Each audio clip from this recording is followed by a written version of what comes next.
नमस्कार विद्यार्थी मित्रांनो. आज आपण एक्झाम मित्र ह्या चॅनलवर असलेल्या या भूगोलच्या सिरीजमध्ये बघणार आहोत नद्या आणि त्यांच्या काठावर असणारी प्रमुख शहरे. कोणत्या नदीच्या काठावर कुठलं शहर वसलेलं आहे.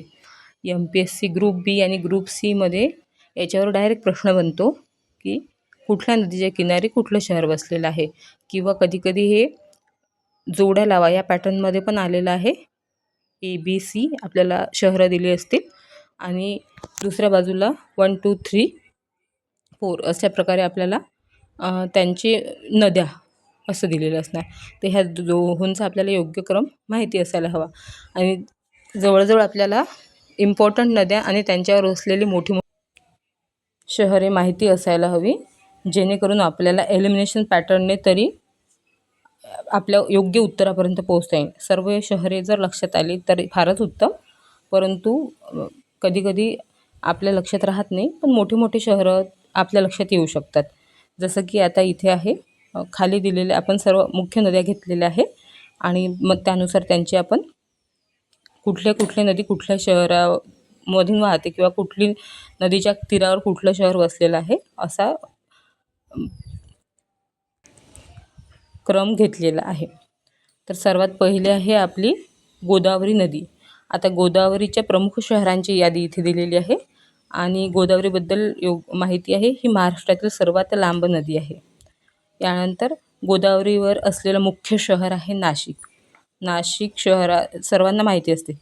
त्यानंतर आहे पैठण. पैठण हेही गोदावरी नदीवर आहे आणि येथे या नदीवर एक खूप मोठा मातीचा बंधारा म्हणजेच धरण आहे, तेही आपल्याला माहिती असायला पाहिजे, जे की आहे जायकवाडी.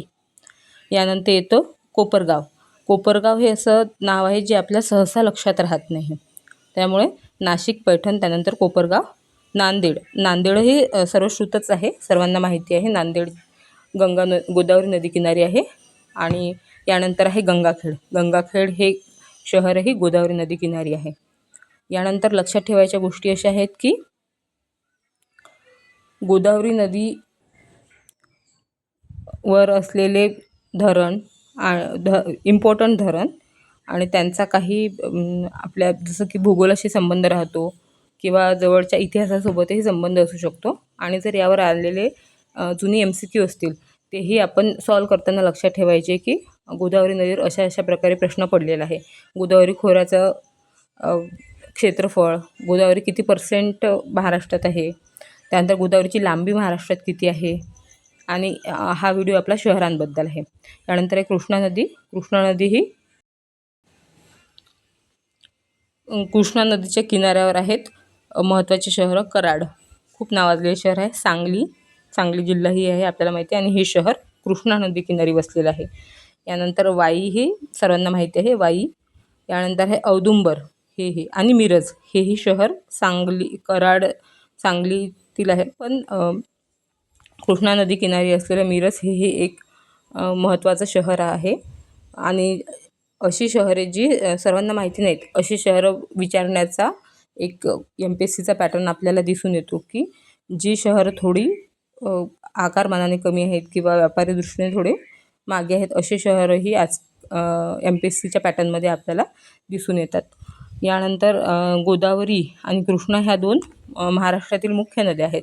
यानंतर ज्या नद्यांचा क्रम येतो जसं की तापी नदी आहे जी महाराष्ट्रातून थोडीच वाहते, पण तापी नदीवरही प्रश्न पडलेले आहेत. यानंतर या गोदावरीच्या उपनद्या, या उपनद्यांवर कुठले शहर आहे असाही प्रश्न आपल्याला पडलेला आहे. त्यामुळे आपण मुख्य नद्या आणि त्यांच्यावर असलेल्या नावाजलेल्या नद्या यांचा थोडाफार स्टडी करणं इम्पॉर्टंट आहे. यानंतरचा आपला जो 3री नंबरची नदी आहे ती आहे भीमा नदी. आणि भीमा नदी सर्वांना माहिती आहे. भीमा नदीला चंद्रभागाही म्हणतात, जेव्हा ती पंढरपूरला चंद्राचा आकार घेते. त्यामुळे भीमा नदीवर पंढरपूर हे शहर वसलेलं आहे, हे आपण सर्वांनी लक्षात ठेवा. यानंतर आहे मुळा आणि मुठा नदी. ह्या 2 नद्यांचा संगम हा पुण्यातच होतो आणि मुठा नदीच्या तीरावर पुणे हे शहर वसलेलं आहे, हेही एक इम्पॉर्टंट आहे. यानंतर आहे तापी नदी.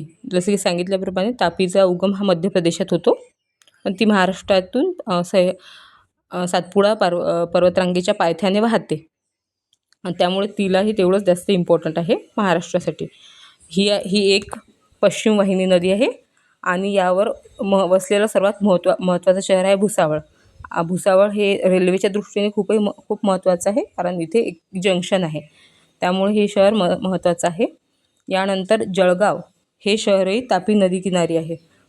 एकदम तापी नदीकिनारी नसून काही अंतरावर आहे असं आपल्याला सांगितलेलं आहे. यानंतर आहे इंद्रायणी नदी. इंद्रायणी नदी जी आहे ती देहू आळंदीवरून जाते, हे आपल्या सर्वांना माहिती आहे. पुण्याच्या जवळ आहेत हे देहू आणि आळंदी. इंद्रायणी नदीवर असलेले सर्वात महत्त्वाचे हे 2 शहर आहे, जे सांस्कृतिकदृष्ट्या आणि आपल्या आध्यात्मिकदृष्ट्या खूप महत्त्वाचे आहे, ज्यांचा वारकरी संप्रदायाशी खूप जवळचा संबंध आहे. त्यामुळंच इंद्रायणी नदी काठेवर असलेले आळंदी आणि देहू हे 2 खूप महत्त्वाचे शहरं होतात. यानंतर घेतलेलं आहे आपण प्रवरा नदी. प्रवरा जी आहे ही गोदावरीची उपनदी आहे, त्यामुळे ही एक इम्पॉर्टंट नदी होते. त्यानंतर प्रवरा नदीवर आहे संगमनेर हे शहर, हेही फार नावाजलेले शहर आहे, आणि नेवासे हेही एक नावाजलेले शहर आहे. प्रवरा नदीवर आहे संगमनेर आणि नेवासे. यानंतरच्या मुख्य नद्या आहेत वैनगंगा.